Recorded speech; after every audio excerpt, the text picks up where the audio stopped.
কন্যা সন্তান জাইমা রহমানের মতো আমরাও আপনার সন্তানের মতো। জাইমা রহমান যদি আপনার কাছে কোনো আবদার করতো, আপনি কি সেটি ফেলতে পারতেন? তাহলে আপনি আমাদের এই আবদার কিভাবে ফেলে দিবেন?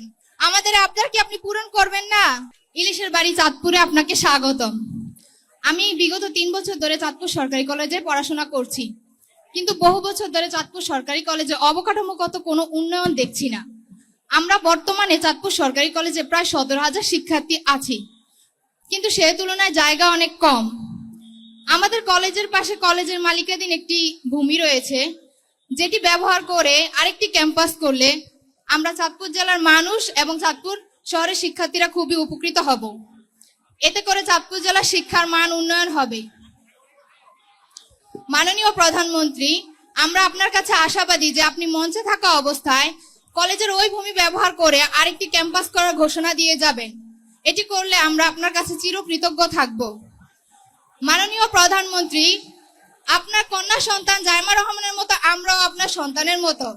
জাইমা রহমান যদি আপনার কাছে কোনো আবদার করতো, আপনি কি সেটি ফেলতে পারতেন? তাহলে আপনি আমাদের এই আবদার কিভাবে ফেলে দিবেন? আমাদের আবদার কি আপনি পূরণ করবেন না? করবেন না? অবশ্যই ইনশাল্লাহ করব। আমাদের ছাত্রী নামটা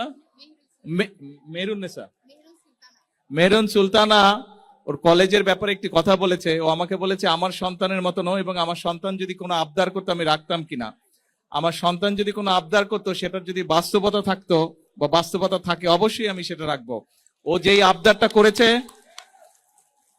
আমাদের শিক্ষামন্ত্রী মিলন, উনি এই চাঁদপুরেরই সন্তান, ওনাকে আমি এখনই নির্দেশনা দিব এটার বিষয়টার কি সম্ভাব্যতা আছে সবকিছু বিবেচনা করে।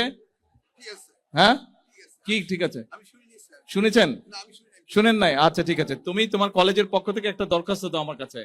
ওখানে যাও, গিয়ে প্রিন্সিপাল স্যারের সাথে কথা বলে একটা দরখাস্ত দাও, তারপরে আমি দেখছি। সরকারের থেকে কিছু আইন কানুন আছে, কাজেই আমরা চেষ্টা করব সম্ভাব্যতা যাচাই করে বাস্তবায়ন করতে। ঠিক আছে?